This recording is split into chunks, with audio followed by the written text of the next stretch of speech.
জামাতের সেই আদর্শিক অবস্থানে নাই, তাই আমার ফরিদ ভাইকে খুব ভালো মনে হয়েছে আমার কাছে। আমি এই জন্য ফরিদ ভাইয়ের সাথে আমি বিএনপিতে আনুষ্ঠানিকভাবে যোগদান করেছি।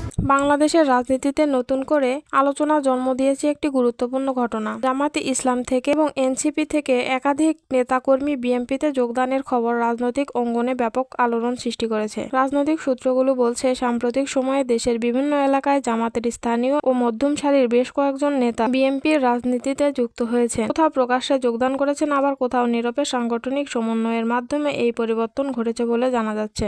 রাজনৈতিক বিশ্লেষকদের মতে এই যোগদান কোনো বিচ্ছিন্ন ঘটনা নয়, বরং এটি চলমান রাজনৈতিক বাস্তবতা এবং ভবিষ্যৎ সমীকরণের একটি ইঙ্গিত। আসন্ন জাতীয় নির্বাচন সামনে রেখে বিরোধী রাজনীতিতে পুনর্বিন্যাস শুরু হয়েছে বলেই মনে করছেন তারা। বিশেষজ্ঞদের ধারণা, দীর্ঘদিন ধরে রাজনৈতিক চাপ, মামলা, সাংগঠনিক সংকটে থাকা বিভিন্ন দলের নেতাকর্মী এখন নিজেদের রাজনৈতিক ভবিষ্যৎ নতুনভাবে বিবেচনা করছেন। সেই ধারাবাহিকতায় জামায়াত থেকে বিএনপিতে যোগদানের প্রবণতা বাড়ছে। এ বিষয়ে বিএনপির একাধিক নেতা জানিয়েছেন, যারা গণতান্ত্রিক আন্দোলন বিশ্বাস করে এবং সরকার বিরোধী রাজনীতিতে ভূমিকা রাখতে চান, তাদের জন্য বিএনপির দরজা খোলা রয়েছে।